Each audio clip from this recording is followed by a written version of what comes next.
আমি তো আজকে বক্তৃতার জন্য সময় চাইনি। মাননীয় চিফ হুইপ, এই যে তালিকা দেন,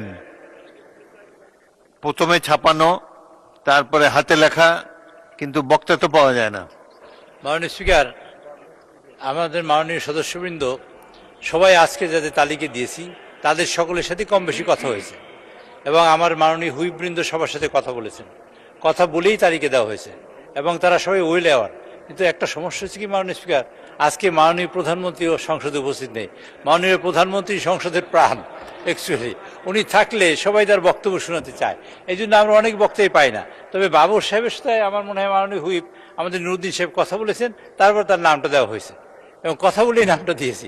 কাজে আজকে মাননীয় স্পিকার, আমি অনুরোধ করছি মাননীয় সদস্যবৃন্দ যারা আছেন তারা যদি বক্তব্য রাখেন, আমরা চেষ্টা করবো মাননীয় প্রধানমন্ত্রীর কাছে এই বক্তব্য পৌঁছে দেওয়ার জন্য, যাতে তিনি শুনতে পারেন যে আমরা কি বলেছেন আপনারা।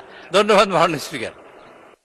জনাব লুৎফুজ্জামান বাবর, আজকে আপনি বলতে চাচ্ছেন না? আজকে আমি বলতে চাচ্ছি না, আর এই কথাটা সঠিক না। আমি মাননীয় হুইপ জনাব নুরুদ্দিন অপুর সাথে আমার এই ব্যাপারে কোনো কথাই হয় নাই।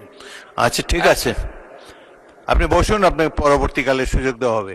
আরেকটি জিনিস মাননীয় চিফ হুইপ, প্রথম সারিতে আমি মাত্র 3 জন মন্ত্রী দেখতে পাচ্ছি এবং অনেক সদস্য তাদের এলাকার কথা বলেন, এগুলো মন্ত্রীদের শোনা প্রয়োজন।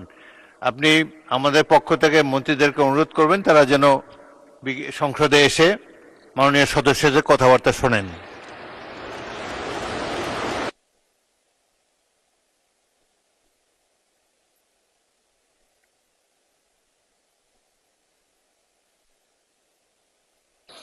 চিফ হুইপ বলেন। জি মাননীয় স্পিকার, আজকের যে এইখানে মন্ত্রী নাই তার এক নম্বর কারণ হলো সংশ্লিষ্ট মন্ত্রীবর্গ মাননীয় প্রধানমন্ত্রীর সাথে সফরে আছেন, কারণ এখানে অনেকগুলা যে কয়জন নাই তা আছেন উনি ওনার সাথে, এবং অনেক ইম্পর্টেন্ট মানে যারা রাষ্ট্রীয় কাজে আছেন। আর বাকি অনেক মন্ত্রীরা এই সারিতে, দ্বিতীয় সারিতে, তৃতীয় সারিতে, সব সারিতে সকল মন্ত্রীরা কম বেশি উপস্থিত আছেন, কিন্তু প্রায় 30 জনের মতন আছেন। তো মাননীয় স্পিকার, আপনি যে কথা বলেছেন সেটা আমরা তাদের কাছে পৌঁছে দেবো। হ্যাঁ, না বেশি আছেন, 30 জনের বেশি আছেন, আমি গুনেছি। জি, তো আমাদের প্রায় 30-40 জন মন্ত্রী এখানে উপস্থিত আছেন, তারা শুনতে চান এবং শুনে প্রয়োজনীয় ব্যবস্থা গ্রহণ করবেন। ধন্যবাদ মাননীয় স্পিকার।